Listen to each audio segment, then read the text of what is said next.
Road પર ધુમ્મસના સામ્રાજ્યના કારણે અકસ્માતોની હારમાળા. મહીસાગરમાં પૂરપાટ જતી કાર કૂવામાં ખાબકી. ભારે ધુમ્મસના કારણે રોડ પર અકસ્માતની લાઈન લાગી ગઈ હતી, ત્યારે મહીસાગરના કડાણા ગામે કૂવામાં કાર ખાબકી. કડાણાના જૂના ઝીંઝવા રોડ પર કાર ફૂટપાથ જઈ રહી હતી, ત્યારે કારના ચાલકે કારને સ્ટીયરિંગ પરથી કાબુ ગુમાવતા કાર રોડ પરથી ઉતરીને બાજુના ખેતરમાં આવેલા કૂવામાં જઈને પડી હતી. કાર યુવક સાથે કૂવામાં ખાબકી. આ અંગેની સ્થાનિકોને જાણ થતાં પોલીસને જાણ કરી. પોલીસે ઘટના સ્થળે પહોંચીને રેસ્ક્યુ કર્યું હતું. આ તરફ સુરતના ડિંડોલી ઉધના બ્રિજ લોહિયાળ થયો હતો. હેલ્મેટ પહેરીને યુવાન બાઇક લઈને જઈ રહ્યો હતો, ત્યારે પાછળથી માતેલા સાંજની માફક આવતા વાહન ચાલકે બાઇક ચાલકને અડફેટે લીધા, જેમાં બાઇક ચાલક રોડ પર ફંગોળાયા અને ચાલકનું ઘટના સ્થળે જ મોત થયું. સુરત જેવા જ અકસ્માતના દ્રશ્યો વડોદરાના ગણપતપુરામાં જોવા મળ્યા. ટ્રક ચાલકે બાઇક ચાલકને ટક્કર મારતા બાઇક ચાલકનું ઘટના સ્થળે જ મોત થયું. મૃતક ખેડાના સનાદરા ગામનો રહેવાસી છે. અકસ્માતથી રોડ પર ટ્રાફિક જામ થયો હતો. તો સુરેન્દ્રનગર પાસે રાજકોટ અમદાવાદ નેશનલ હાઈવે લોકોની ચિચિયારીઓથી ગુંજી ઉઠ્યો. પૂરપાટ જતી ખાનગી બસના ચાલકે સ્ટીયરિંગ પરથી કાબુ ગુમાવતા હરિયાળા ગામના પાટિયા પાસે બસ રોડની સાઈડમાં ઉતરી ગઈ, જેથી સવારમાં ભર ઊંઘમાં રહેલા મુસાફરો ડરી ગયા. અકસ્માતમાં 8થી વધુ મુસાફરોને ઈજા પહોંચતા સારવાર માટે હોસ્પિટલ ખસેડાયા. બસ ચાલક અકસ્માત સર્જી ફરાર થયો. સાપુતારામાં ધૂમ સ્ટાઇલ બાઇક લઈને સ્ટન્ટ કરી ધૂળની ડમરી ઉડાડનારાઓને પોલીસે પકડ્યા. કંઈક આ રીતે નવીરાઓ એક પછી એક મોંઘી દાટ બાઇક લઈને સ્ટન્ટ કર્યા. ગોળ ગોળ ફેરવી ધૂળની ડમરી ઉડાડી અને આખો વિસ્તાર બાનમાં લીધો. નવીરાઓના આતંકના દ્રશ્યો ડાંગના સાપુતારાના છે. પ્રવાસન સ્થળ સાપુતારામાં કેટલાક યુવાનોએ સાપુતારાના ટેબલ પોઈન્ટ વિસ્તારમાં ધૂમ ફિલ્મ સ્ટાઇલમાં બેફામ બાઇક સ્ટન્ટ કર્યા. પ્રવાસીઓની ભીડ વચ્ચે જોખમી રીતે બાઇક ચલાવી ભયનું વાતાવરણ સર્જવામાં આવ્યું. મોંઘા દાટ બાઇકોને ગોળ ગોળ ફેરવી ધૂળની ડમરી ઉડાડી. આ અંગેની પોલીસને જાણ થતાં બેફામ બાઇક સવારો સામે કડક પગલાં લીધા. પોલીસે ટેબલ પોઈન્ટ અને આસપાસના વિસ્તારમાં વિશેષ ચેકિંગ હાથ ધર્યું. કાર્યવાહીમાં ધૂમ સ્ટાઇલમાં બાઇક ચલાવી પ્રવાસીઓમાં ભય ફેલાવનાર અંદાજે 70 જેટલી બાઇક જપ્ત કરવામાં આવી. પોલીસની અચાનક અને કડક કાર્યવાહીથી બાઇક ચાલોમાં ફફડાટ વ્યાપી ગયો હતો. ધારીમાં લગ્ન જમણવાર દરમિયાન રોટલી પીરસવા જેવી બાબતે થઈ ગયું ધીંગાણું. અમરેલીના ધારીના ખીસરી ગામે લગ્ન પ્રસંગમાં જબરી મારામારી થઈ. જમણવારમાં રોટલી પીરસવા જેવી સામાન્ય બાબતે ધીંગાણું થયું.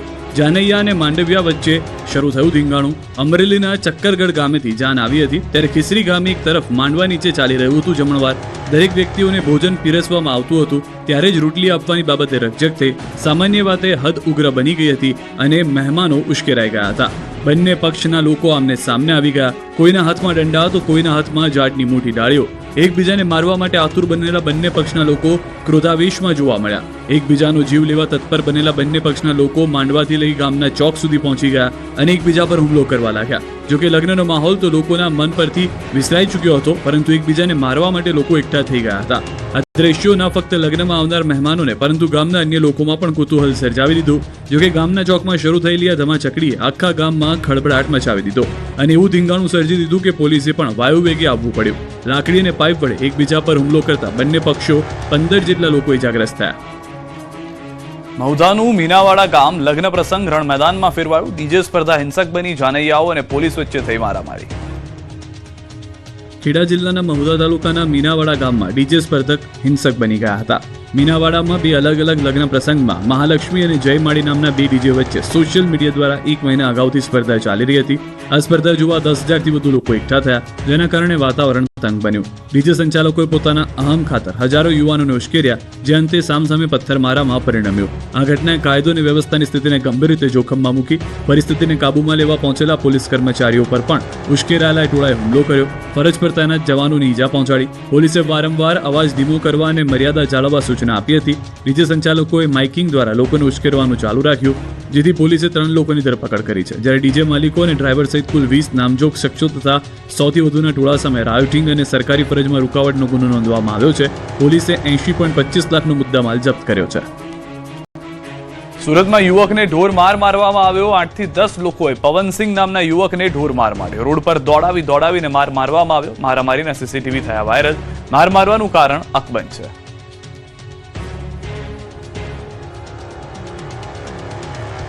સુરતના સીમાડા બીઆરટીએસ રોડ પર ટેમ્પો અગનગોળો બની ગયો.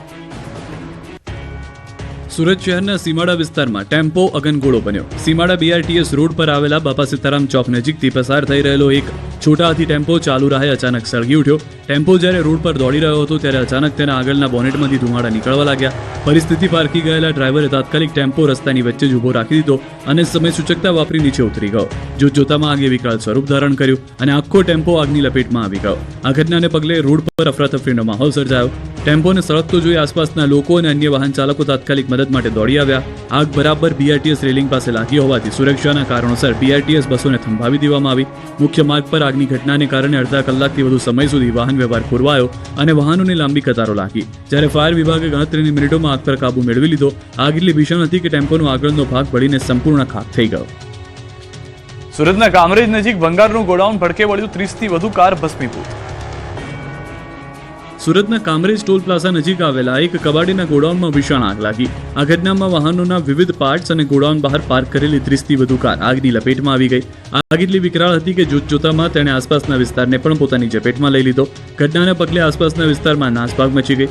આગની જાણ થતાં જ કામરેજ અને સુમિલોન સહિતની ફાયર બ્રિગેડની ટીમો તાત્કાલિક ઘટના સ્થળે પહોંચી હતી. ફાયર ફાઇટરો દ્વારા પાણીનો સતત મારો ચલાવી આગને કાબૂમાં લેવાના પ્રયાસો હાથ ધરવામાં આવ્યા. સુરત જિલ્લા ટ્રાફિક પોલીસની ટીમ પણ સ્થળ પર હાજર રહ્યા, પરિસ્થિતિને નિયંત્રિત કરી. જો કે આગ કયા કારણોસર લાગી તે અંગેનું ચોક્કસ કારણ હજુ સુધી જાણી શકાયું નથી. આગ લાગવા